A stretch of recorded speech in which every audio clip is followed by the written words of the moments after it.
नीलाम्बुजश्यामलकोमलाङ्गं सीतासमारोपितवामभागं पाणौ महासायकचारुचापं नमामि रामं रघुवंशनाथम्।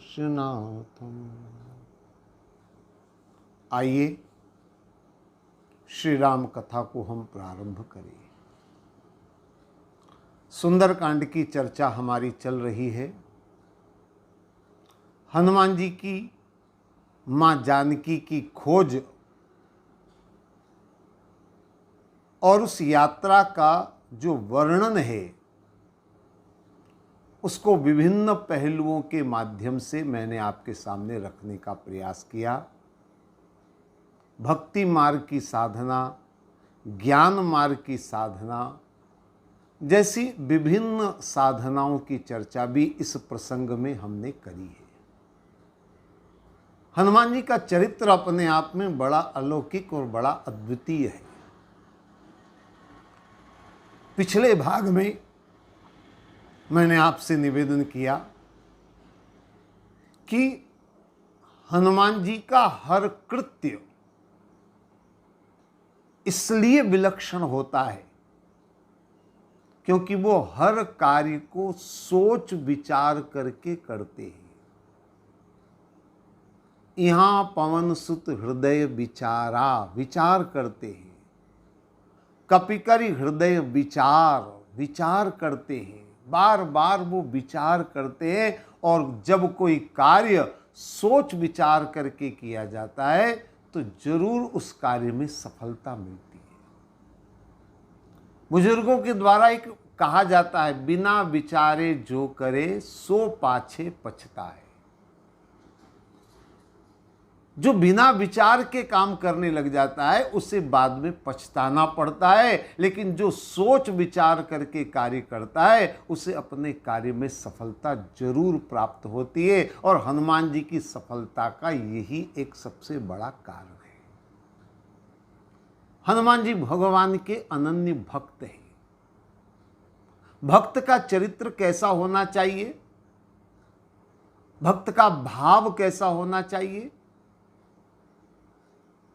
ये सब कुछ आपको हनुमान जी के चरित्र में देखने को मिल जाएगा। अक्सर जब हम भगवान की भक्ति की बात करते हैं, जब हम बात करते हैं कि हनुमान जी भगवान के अनन्य भक्त हैं, तो अक्सर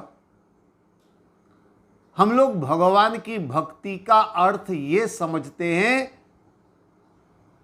कि जो कुछ हम कर रहे हैं भगवान की प्रेरणा से कर रहे हैं, भगवान की मर्जी से कर रहे हैं। अक्सर लोग इस बात को दोहराते हैं, भगवान की मर्जी के बिना पत्ता भी नहीं हिल सकता। तो हम जो भी कर रहे हैं भगवान के द्वारा करवा रहे हैं। लेकिन यही थोड़ा सा हम चूक जाते हैं। और बहुत ध्यान से मेरी बात को समझ लेना। सिद्धांत बिल्कुल सही है, भगवान की मर्जी के बिना कुछ नहीं होता है। हम जो कर रहे हैं भगवान की मर्जी से कर रहे हैं, भगवान के निर्देश पर कर रहे हैं, भगवान के इशारे पर दुनिया चल रही है। लेकिन क्या हमें अपनी बुद्धि का उपयोग नहीं करना चाहिए? क्या हमें कुछ सोचना विचारना नहीं चाहिए? हम आंख मूंद करके बैठ जाएं, भगवान भगवान भगवान करते रहें, तो शायद ये मनुष्य जीवन की सार्थकता नहीं होगी। एक छोटा सा उदाहरण लेकर मैं चलूं तो शायद जल्दी मेरी बात आप समझ जाएंगे। मान लीजिए आप गाड़ी में बैठकर जा रहे हैं। गाड़ी चाहे 2 पहिए की हो, 4 पहिए की हो, कोई फर्क नहीं पड़ता। आप गाड़ी में बैठकर जा रहे हैं, आप गाड़ी चला रहे हैं। सामने आपको गड्ढा दिखाई दे रहा है, खाई दिखाई दे रही है, आपकी गाड़ी उसी खाई की तरफ जा रही है, उसी गड्ढे की तरफ जा रही है। आपने गड्ढा भी देख लिया है, आपने यह भी जान लिया कि यह गाड़ी उसी दिशा में जा रही है मेरी गाड़ी। तो क्या करना चाहिए? ब्रेक लगाओ, गाड़ी को दूसरी दिशा में मोड़ो। और अगर यह भी ना हो, ब्रेक फेल है, मान लो स्टीयरिंग फेल है, गाड़ी से कूदकर अपने प्राण बचाओ। लेकिन कभी कभी लोग क्या करते हैं, सामने गड्ढा दिखाई दे रहा है, खाई दिखाई दे रही है, गाड़ी जा रही है खाई की तरफ, करते कुछ नहीं है, न ब्रेक लगाते हैं, न गाड़ी की स्टीयरिंग मोड़ते हैं, न गाड़ी से छलांग लगाते हैं, कुछ नहीं करते, बैठे देख रहे हैं। और जैसे ही गाड़ी गड्ढे में गिरे, जोर से चिल्लाएंगे, हे भगवान जो तेरी मर्जी। ये बुद्धिमत्ता नहीं है, ये मनुष्य जीवन का सही सदुपयोग नहीं है। परमात्मा ने हमें मानव जीवन दिया है सोचने के लिए, विचार करने के लिए। हां, हम अपनी सोच विचार से कार्य करने के बाद जो परिणाम मिलता है वो भगवान की मर्जी मानकर स्वीकार करना चाहिए। इन दोनों बातों को बहुत अच्छी तरह समझने की आवश्यकता हम यहां अक्सर भूल जाते हैं। कर्म और भाग्य को लेकर हमेशा मन में उलझन बनी रहती है। मनुष्य का जीवन कर्म प्रधान है या जीवन भाग्य से चलता है? अक्सर लोग इस पर चर्चाएं करते हैं, अक्सर लोग इसमें उलझ जाते हैं। अगर हम कहें कि जीवन हमारा विधाता ने जैसा लिख दिया है, भाग्य में जैसा है वैसा होगा, तो फिर कर्म करने की आवश्यकता क्या है? जब भाग्य में जो लिखा है वही होना है, तो कर्म करने की आवश्यकता क्या है? और अगर यह कहे जीवन कर्म प्रधान है, तो फिर भाग्य का कोई महत्व नहीं, भाग्य का कोई अस्तित्व नहीं। इन दोनों को जब तक एक साथ लेकर नहीं चलेंगे, तब तक किसी भी सही निर्णय पर हम नहीं पहुंच सकते। भगवान की कृपा और भगवान की मर्जी से ही जीवन हमारा चल रहा है, ये बिल्कुल सही है। भाग्य से ही जीवन चल रहा है, लेकिन हमें मनुष्य जीवन मिला है, हमें अपने कर्तव्य कर्म का पालन करना होगा। और कर्तव्य कर्म का पालन करने के लिए हमें प्रत्येक क्षण, प्रत्येक कार्य को करने से पूर्व सोचना होगा, विचारना होगा। सोच विचार करके कार्य करना होगा, तभी जाकर के हमको कार्य में सफलता मिलेगी। हनुमान जी का ये चरित्र सचमुच में आज के दौर में हमें इस चरित्र पर विचार करना होगा, चिंतन मनन करना होगा। और हनुमान जी का जीवन एक भक्त का जीवन है। भक्त की जो भावना होती है, उस भावना को इस प्रसंग के माध्यम से बड़े सुंदर ढंग से रखने का प्रयास यहां पर किया है। बल्कि मैं तो एक बात और कहूंगा, यहां दो भक्तों का वर्णन किया गया है। हनुमान जी भी भगवान के भक्त हैं और विभीषण जी भी भगवान के भक्त हैं। इन दो भक्तों का मिलन हो रहा है और दोनों भक्त अपनी अपनी बात कर रहे हैं। और इनकी जो चर्चा है, इनकी जो वार्तालाप है, इस पर भी अगर आप गौर करेंगे तो आपको भक्ति मार्ग पर कैसे चला जाए ये बात सीखने को मिलेगी। भक्त के जीवन में क्या होना चाहिए, ये इन दोनों की वार्ता में समझ में आता है। देखिए विभीषण जी क्या कह रहे हैं, विभीषण जी कहते हैं, सुनहु पवन सुत रहनी हमारी, जिमि दसनन महु जीभ विचारी। और आगे क्या कहते हैं, तात कबौ मुहि जानि अनाथा, करिहि कृपा भानुकुल नाथा। तामस तन कछु साधन नाही, प्रीति न पद सरोज मन माही। विभीषण जी अपना परिचय, अपनी बात बताते हुए कहते हैं कि मैं जैसे दांतों के बीच में जिह्वा डरते डरते रहती है, वैसा मैं रहता हूं। और अपना परिचय बताते हुए कहते हैं, बोले तामस तन कछु साधन नाही, मेरा तन तामसी है, असुर कुल से मेरा संबंध है, और कोई मैंने साधना भी नहीं करी। फिर बोले जो रघुवीर अनुग्रह कीन्हा, भगवान की कृपा हुई तब मुझे आपके दर्शन हुए। अब मोहि भा भरोस हनुमंता, और बिन हरि कृपा मिले ही नहीं संता। भगवत कृपा से मुझे आप जैसे संत का मिलना हुआ, आप जैसे संत का सामना हुआ, ये भगवत कृपा है। मेरी कोई योग्यता नहीं है, मेरा कोई साधन नहीं है, मैंने कोई जप तप नहीं किया है। ये विभीषण जी अपनी बात बता रहे हैं। मैं कई बार विचार करता हूं, और जो मेरे मन में बात आती वो ये कि अगर विभीषण जी की जगह कोई दूसरा आदमी होता तो वो अपने परिचय में अपने प्रशंसा को सामने रखता। बढ़ चढ़ करके बातें बनाने में लोग बड़े माहिर होते, निकृष्ट को भी वो श्रेष्ठ सिद्ध करने का प्रयास करते हैं जब अपनी बारी आती है। तो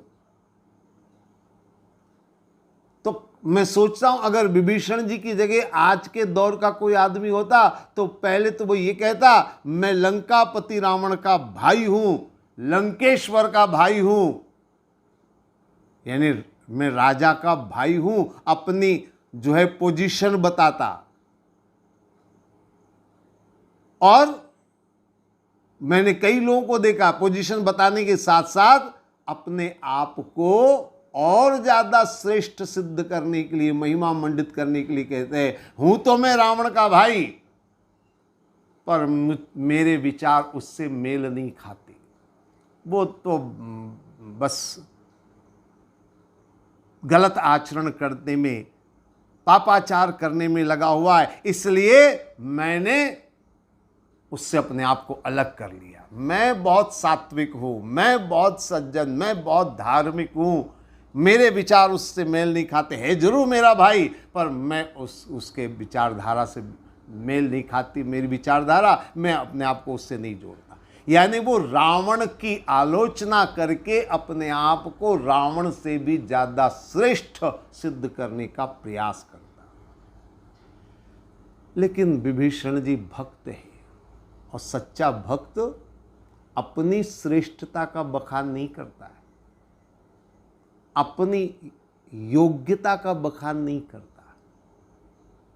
और जो अपनी श्रेष्ठता का बखान करता है, अपनी योग्यता का बखान करता है, वो चाहे कितना भी बड़ा भक्त बन जाए, चाहे कितना भी बड़ा साधु संत तपस्वी बन जाए, उसकी सारी तपस्या, उसकी सारी साधना, उसकी सारी भक्ति व्यर्थ है। वो पुराणों में कथा आती, शायद आपने सुनी होगी। एक बार एक साधु जंगल में तपस्या कर रहे थे, कठोर तपस्या करी, वर्षों तक तपस्या करी। जब उनकी तपस्या पूरी हुई तो वो उठे अपने आसन से, पर जैसे आसन से उठे, जिस पेड़ के नीचे बैठे थे उस पेड़ के ऊपर बैठे एक पक्षी ने उनके ऊपर बिट कर दी। बिट समझ रहे आप लोग? मल त्याग दिया। ऋषि को बड़ा क्रोध आया, मेरे ऊपर इस पक्षी ने मल त्याग दिया, बिठ कर दी। क्रोध भरी दृष्टि से उन्होंने पक्षी को देखा, पक्षी जल करके भस्म हो गया। साधु भी नहीं जानते थे कि इस तपस्या से मुझे इतनी शक्ति प्राप्त हुई। ये देख करके साधु तो बड़े गदगद हो गए, वाह, मुझ में इतनी शक्ति। मैंने पक्षी को घूर करके देखा और पक्षी जलकर भस्म हो गया। ये तपस्या का फल मुझे मिला, तपस्या की शक्ति मुझे मिली।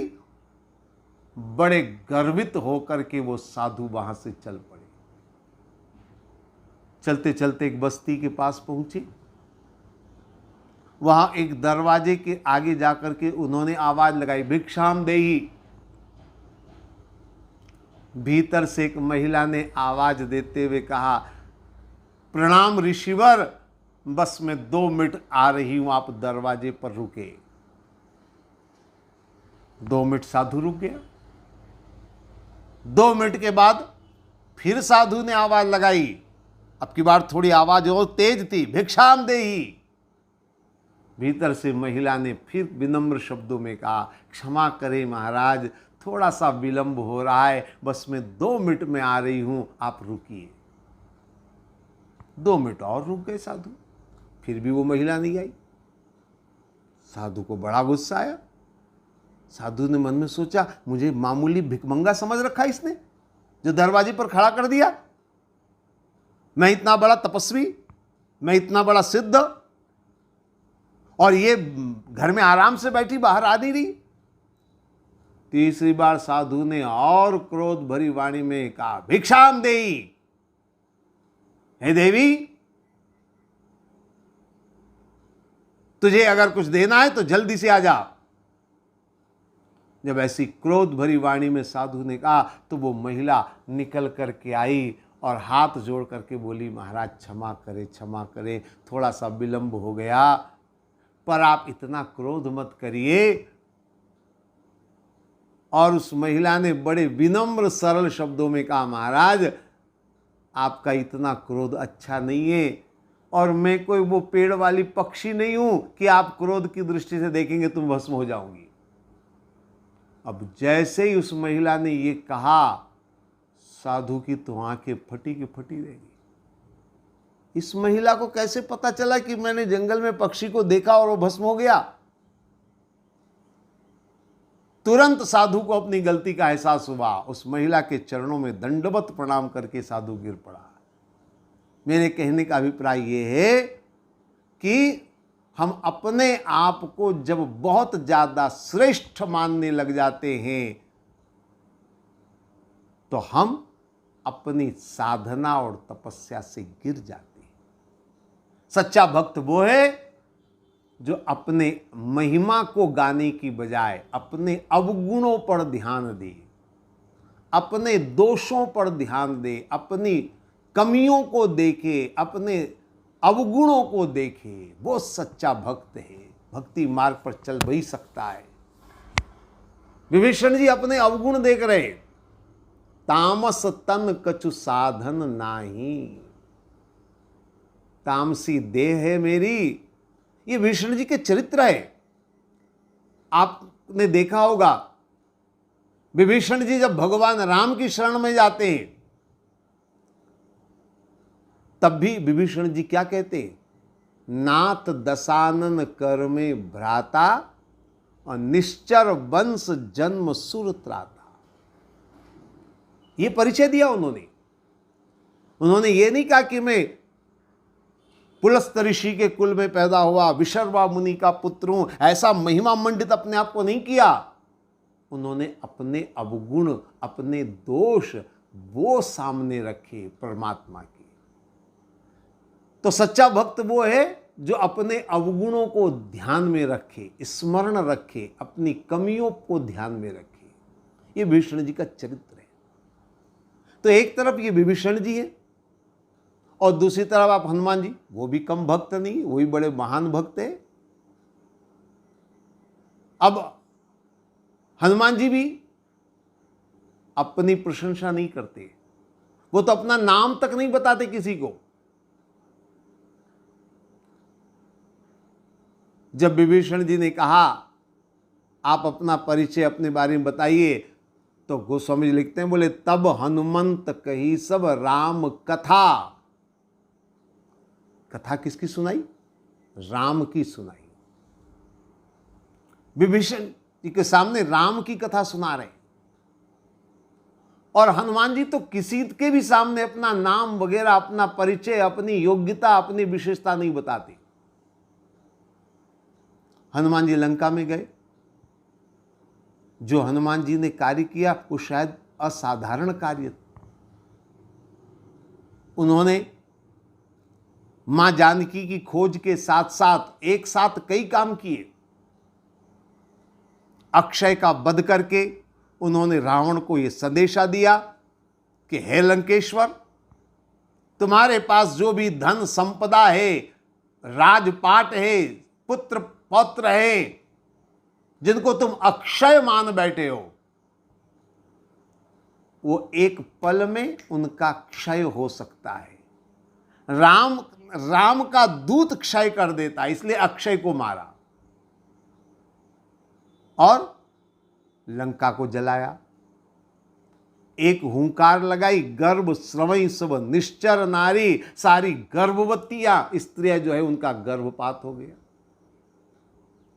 अशोक वाटिका उजाड़ी, मां जानकी को संदेश दिया। इतने बड़े बड़े कारनामे किए, लेकिन हनुमान जी ने अपना नाम किसी को नहीं बताया। किसी को अपना नाम बताया नहीं कि मैं हनुमान हूं, मैं बजरंग हूं, मैं महावीर हूं, किसी को नहीं बताया। यहां तक कि रावण नहीं जान पाया कि ये बांदर कौन है और इसका नाम क्या है। और इसका पता चलता है जब गुप्तचरों ने आकर के रामादल के प्रमुख बांदरों की सूची रावण को दी कि ये रामादल के प्रमुख योद्धा हैं। रावण ने अपने गुप्तचरों को भेजा था, जरा पता लगाओ शत्रु की सेना में कौन कौन महाबली, कौन कौन महावीर है, परम बलशाली है। तो दूत गुप्तचर रिपोर्ट लेकर आए। रावण ने वो सूची देखी। रावण सूची देखकर हंसने लगा। सबसे ऊपर नाम जामवंत जी का था। तो रावण हंसने बोले जामवंत मंत्री अति बूढ़ा और सो की होई अब समरा रूढ़ा। अरे वो तो बूढ़ा हो गया, वो क्या युद्ध करेगा? वो युद्ध के योग्य अब नहीं रहा। तो गुप्तचरों ने कहा अंगद जवान है, वो भी बड़ा बलशाली है। रावण ने कहा अंगद जवान जरूर है, लेकिन युद्ध लड़ने का अनुभव उसको नहीं है। और युद्ध केवल ताकत से नहीं, अनुभव से लड़ा जाता है। इसलिए अंगद की भी बात मत करो। गुप्तचरों ने आगे नाम नल नील आदि का लिखा हुआ था। तो रावण हंसने लगा, बोले शिल्प कर्म जानत नल नीला। ये तो शिल्पी हैं, अभी पुल बना रहे थे, ये युद्ध क्या करेंगे? जब एक एक करके सारे नामों को रावण बकवास कह करके कह रहा था कि ये एक भी योद्धा नहीं है, तो गुप्तचरों ने कहा अगर ये सब योद्धा नहीं है तो किसके दम पर रावण से युद्ध करने आए? तो रावण ने कहा हे कपि एक महाबलशाली एक है। कौन है वो? रावण ने कहा मुश्किल ही कि नाम नहीं जानता मैं। फिर बोले आवा प्रथम नगर जेही जारा, जिसने आकर के लंका जलाई थी ना, वो है बलशाली। तो रावण को भी नहीं पता कि नाम क्या है, किसी को नहीं बताते। भगवान राम का हनुमान जी से प्रथम मिलन हुआ। भगवान राम ने कहा आपन चरित कहा हम गाई, विप्र कहो निज कथा बुझाई। तुम अपना परिचय दो। तो हनुमान जी ने क्या किया? परिचय नहीं दिया।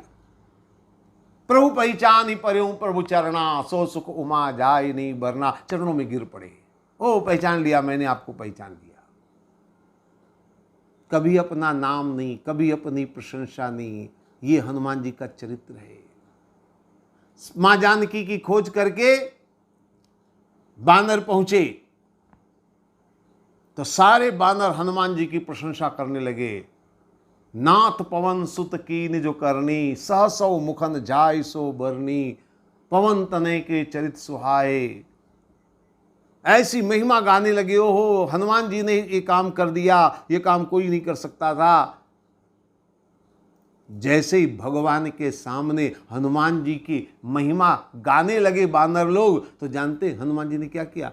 भगवान के चरणों में दंडवत प्रणाम करके गिर पड़े और बोले, सो सब तव प्रताप रघुराई, नाथन कछु मोर प्रभुताई। मेरी कोई प्रभुताई नहीं है, ये तो सब आपकी कृपा है, आपका आशीर्वाद है, आपने मुझसे करवाया है, मैं कुछ नहीं जानता। ये भक्त का चरित्र है। तो भक्त अपना नाम नहीं चाहता, अपनी महिमा गाना नहीं चाहता, कभी अपनी नाम की बारे में नहीं बात करेगा।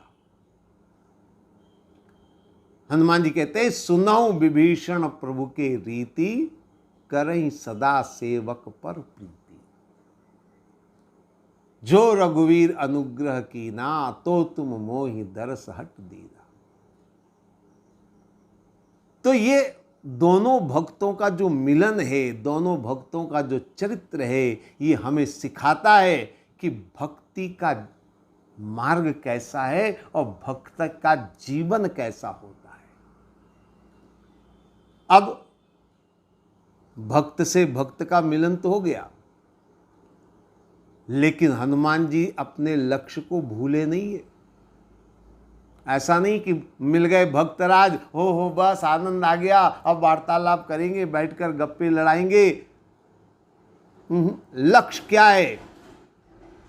हनुमान जी को अपना लक्ष्य सदैव स्मरण रहता है, वो सदैव लक्ष्य पर ध्यान रखते हैं। तत्काल हनुमान जी ने कह दिया, तब हनुमंत कहा सुन भ्राता, देख चहु जानकी माता। बातें नहीं करनी है व्यर्थ की, सीधा लक्ष्य पर। मैं मां के दर्शन करना चाहता हूं। आप मुझे कोई उपाय बताइए, आप कोई विधि बताइए। क्यों? क्योंकि हनुमान जी ने तो सारे मंदिर छान मारे, कहीं पर सीता जी मिली नहीं, मां जानकी कहीं मिली नहीं। आप बताइए कैसे मां जानकी के दर्शन हो? फिर तुलसीदास जी लिखते हैं, बोले जुगत विभीषण सकल सुनाई, चल्यों पवन सुत विदा कराई। जुगति विभीषण, विभीषण जी ने युक्ति बताई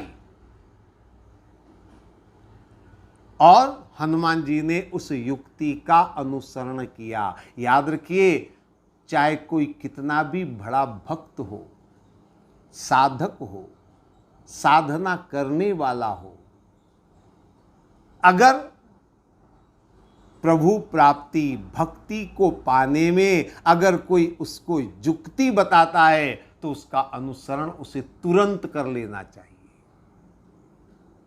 अहंकार मन में नहीं होना चाहिए कि मैं तो इतना बड़ा भक्त हूं, ये मुझे क्या बताएगा युक्ति, मैं तो सब जानता हूं, मुझे सब मालूम है। ऐसा अहंकार मन में नहीं रखना चाहिए। तो तुरंत जुगत विभीषण सकल सुनाई, चल्यो पवन सुत विदा कराई। हनुमान जी तुरंत चल पड़े और करिसोई रूप गयो पुनीता हुआ। जो युक्ति बताई थी वैसे ही उन्होंने किया। करिसोई रूप गयो पुनीता हुआ, वन अशोक सीता रह जावा। अशोक वाटिका में हनुमान जी पहुंच गए और उस अशोक वृक्ष के ऊपर हनुमान जी चुपचाप बैठ गए। तरु पल्लव महु रहा लुकाई, और करहि विचार करो का भाई। फिर विचार कर रहे हैं, पग पग पर हनुमान जी विचारशील है, विचार करके करते हैं क्या करना चाहिए मुझे। हनुमान जी ने सोचा और उसी समय घटना घटी। और घटना ये घटी कि तेहि अवसर रावण तह आवा, और संग नारी बहु के बनावा। उसी समय रावण आया, मंदोदरी के सहित आया। हालांकि सुनने में थोड़ा सा अटपटा लगता है, विचित्र लगता है, क्योंकि हनुमान जी रात्रि के अंतिम प्रहर में विभीषण जी के पास से पहुंच गए अशोक वाटिका में। अभी प्रातः काल नहीं हुआ, रात्रि का अंतिम प्रहर कहा जा सकता है। ब्रह्म मुहूर्त से कुछ समय पहले जब अंधकार छाया रहता है तब की बातें। और उस समय रावण और मंदोदरी को लेकर आया। आश्चर्य होता है। आमतौर पर तामसी जीवन व्यतीत करने वाले देर रात तक सोते हैं और देर सुबह तक उठते हैं। ये हमारी आम तौर पर यह धारणा और मान्यता है। भोगी, विलासी, ऐसी प्रवृत्ति वाले लोग ब्रह्म मुहूर्त में नहीं उठा करते। हां, योगी, तपस्वी, भक्त ये ब्रह्म मुहूर्त में उठ जाएं तो बात समझ में आता है। ये रावण ब्रह्म मुहूर्त में, अच्छा, और रावण अकेला नहीं, मंदोदरी को लेकर आ रहा है साथ में। बड़ा सुनकर आश्चर्य होता है, ये इस समय मंदोदरी को लेकर रावण यहां क्यों? उसके पीछे कारण है। आध्यात्म रामायण में तो ऐसा वर्णन आता है कि उस रात रावण ने एक स्वप्न देखा। अध्यात्म रामायण में इसकी चर्चा करी गई। स्वप्ने रावणे स्नग्धष्ट कश्चिदागत्य वानरः काम रूप हार सूक्ष्मो वृक्षाग्रहिस्थोनु पश्यति। ऐसा वर्णन आता है कि रावण ने स्वप्न देखा, और स्वप्न में क्या देखा? एक बानर सूक्ष्म रूप धारण करके आया है। रावण बेचैन हो गया। इस स्वप्न को देख करके रावण अपने आप को रोक नहीं पाया, और उसी समय तुरंत वो चल पड़ा। इस स्वप्न के कारण रावण को आधी रात को नींद खुल गई और वो उठ करके सीधा चला आया। और चूंकि ये समय रावण के लिए